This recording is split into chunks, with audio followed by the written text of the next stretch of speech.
Welcome to भाई की पढ़ाई सब्सक्राइबर। और जिन्होंने नहीं किया वो कर दो। कर दिया। चल पढ़ाओ।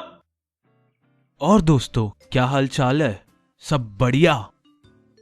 तुम्हें देखकर मुझे ऐसा लग रहा है कि तुम पढ़ाई के मूड में हो आज। तो चलो, अब जो चैप्टर हम पढ़ेंगे उसका नाम है तीसरी कसम के शिल्पकार शैलेंद्र।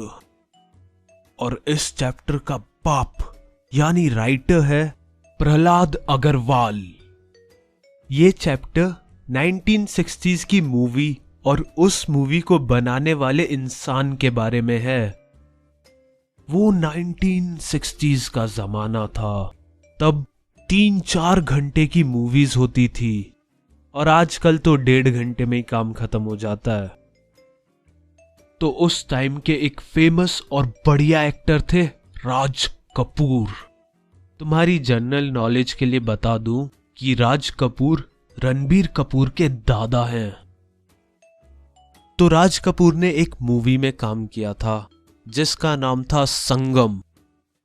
उस मूवी के सुपर हिट जाने के बाद राज कपूर में सेल्फ कॉन्फिडेंस कुछ ज्यादा ही बढ़ गया और उन्होंने एक साथ 4 मूवीज बनाने की घोषणा की।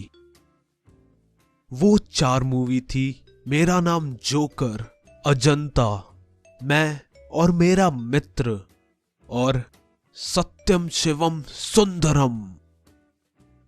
पर जब 1965 में राज कपूर ने मेरा नाम जोकर पर काम करना शुरू किया तो उन्होंने यह नहीं सोचा था कि उन्हें आधी मूवी बनाने में 6 साल लग जाएंगे। इन 6 सालों में कई मूवीज रिलीज हुई जिनमें राज कपूर ने एक्टिंग की थी। उनमें से एक थी तीसरी कसम। ऐसा माना जाता है कि राज कपूर ने अपनी लाइफ की बेस्ट एक्टिंग इस मूवी में की है। तीसरी कसम एक ऐसी फिल्म है जिसने हिंदी साहित्य की एक मार्मिक यानी दिल को छूने वाली कलाकारी को सेल्यूलाइड पर बखूबी उतारा है। सीधा मतलब यही है, कोई दिल को छू जाने वाली स्टोरी पर मूवी बना दी गई है। शूटिंग इतनी अच्छी थी कि लगा स्टोरी को कैमरे पे ही लिखा गया है। तीसरी कसम इस फिल्म के निर्माता शैलेंद्र थे। ये उनकी जीवन की पहली और आखिरी मूवी थी। तुम ये मत सोचने लग जाना उसके बाद वो चल बसे या फिर मूवी फ्लॉप हो गई हो इसलिए उन्होंने मूवीज बनाना छोड़ दिया। नहीं, ऐसा कुछ नहीं है। मूवी बहुत बढ़िया थी। हालांकि मैंने देखी तो नहीं है लेकिन बुक में लिखा है तो बढ़िया ही होगी। तीसरी कसम को राष्ट्रपति स्वर्ण पदक मिला। बंगाल फिल्म जर्नलिस्ट एसोसिएशन द्वारा सर्वश्रेष्ठ फिल्म और कई अन्य पुरस्कारों से सम्मानित किया गया। मॉस्को फिल्म फेस्टिवल में भी इस मूवी को दिखाया गया और मूवी की लंबी चौड़ी तारीफें हुई। शैलेंद्र जो भावनाएं इस फिल्म में दिखाना चाह रहे थे वो पूरी शिद्दत के साथ मौजूद थी।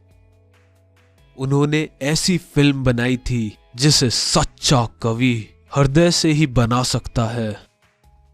दरअसल शैलेंद्र प्रोफेशनल फिल्म निर्माता नहीं थे। वो एक कवि थे और गीतकार थे, यानी मूवीज के लिए गाने लिखते थे। पर जब उन्होंने एक लेखक फंडीश्वर नाथ रेणु की कहानी पढ़ी तीसरी कसम तो शैलेंद्र का मन करा कि इस स्टोरी पर एक मूवी बननी चाहिए।